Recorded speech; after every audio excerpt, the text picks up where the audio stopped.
On what President Trump referred to as Liberation Day, he announced reciprocal tariffs targeting several developed nations. Among the countries affected were China, which faced a 34% tariff, the European Union with a 20% tariff, South Korea at 25%, Japan at 24%, and Taiwan at 32%. Other nations, including the United Kingdom, Australia, Canada, New Zealand, and Switzerland, were subjected to a baseline tariff of 10%.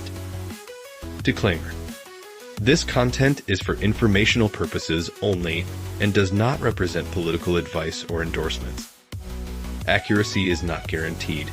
Consult trusted sources for detailed trade policy insights. Imagine a world where global trade norms are upended overnight. That's precisely what happened when President Trump announced his Liberation Day tariffs, a move that sent shockwaves through the international economic landscape. Let's delve into the details and analyze the potential consequences of this bold policy shift. President Trump's declaration of Liberation Day marked a significant turning point in U.S. trade policy. This announcement signaled a clear departure from decades of established free trade principles. The core of this initiative involved the imposition of reciprocal tariffs on developed nations.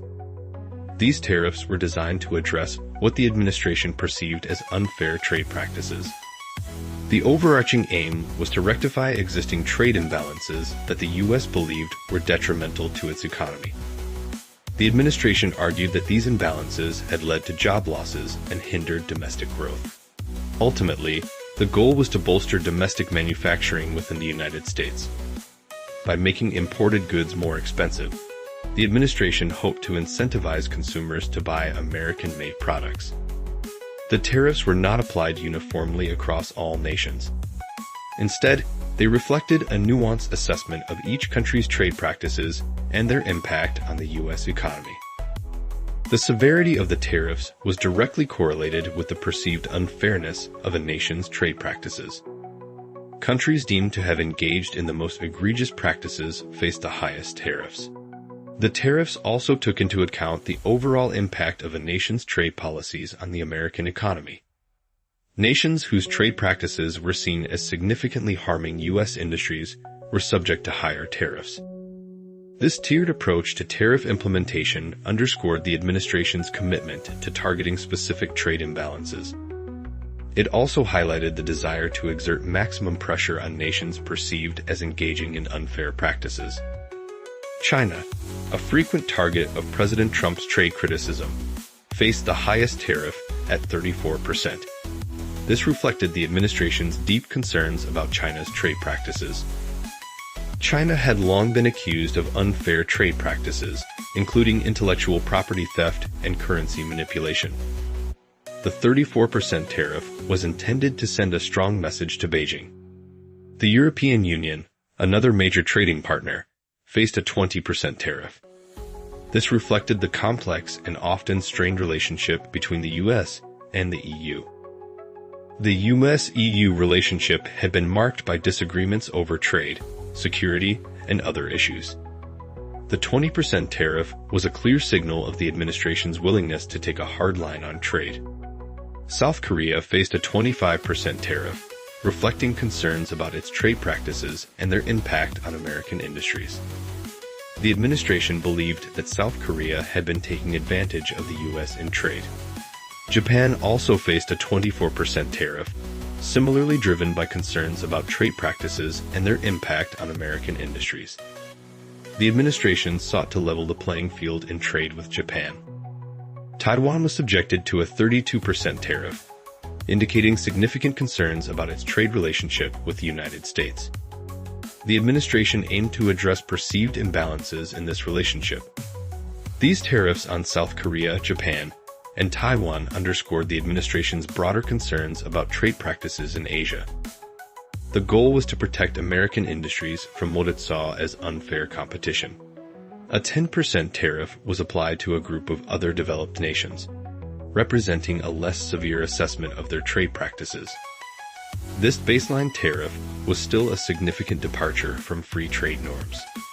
The United Kingdom, a key ally of the United States, was included in the 10% tariff group.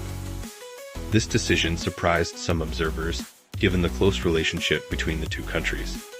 Australia, another close ally, was also included in the 10% tariff group.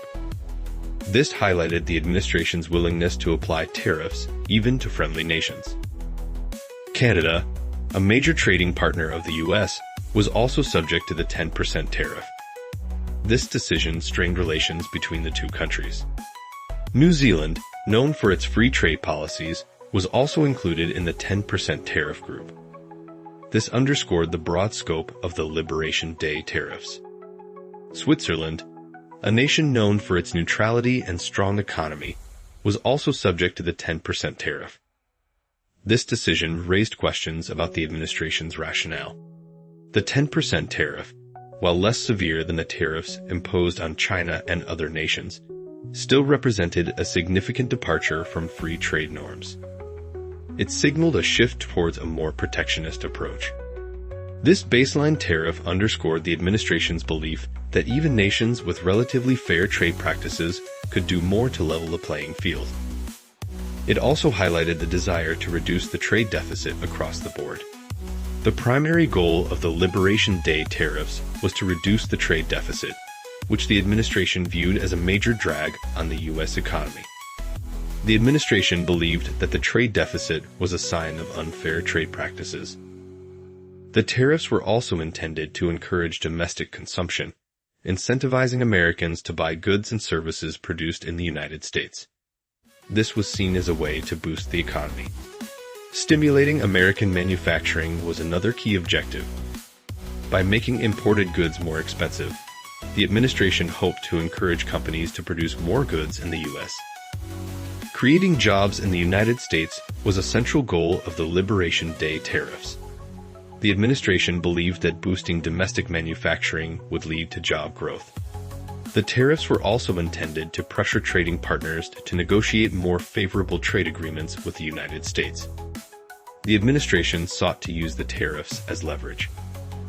Addressing concerns about unfair trade practices, such as intellectual property theft and currency manipulation, was another key rationale.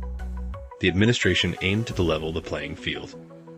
The administration also sought to address concerns about intellectual property theft, which it viewed as a major problem. The tariffs were intended to deter such practices. Concerns about currency manipulation, which the administration believed gave some countries an unfair advantage, were also a factor. The tariffs were intended to address this issue. Liberation Day marked a pivotal moment in international trade, signaling a departure from multilateral trade agreements and a shift towards a more protectionist approach. The world watched with bated breath. This move signaled a clear departure from decades of established free trade principles, raising questions about the future of global trade.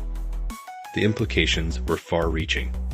The shift towards a more protectionist approach sparked intense debate about the long-term consequences for the global economy. Experts offered differing opinions. The long-term consequences of the Liberation Day tariffs were subjects of intense debate among economists and policymakers. The potential impacts were significant. The impact on global economic growth was a major concern, with some fearing a slowdown in trade and investment. The global economy was already facing challenges. The impact on consumer prices was also debated, with some predicting that tariffs would lead to higher prices for consumers. This could affect household budgets. The impact on international relations was another key consideration, with some fearing that the tariffs would lead to trade wars and strained relationships. Diplomacy was crucial. Are you prepared to navigate this new era of trade? Understanding the implications of President Trump's Liberation Day tariffs is crucial for making informed investment decisions. Subscribe to our channel for in-depth analysis and expert insights on the evolving global economic landscape. Thank you for watching.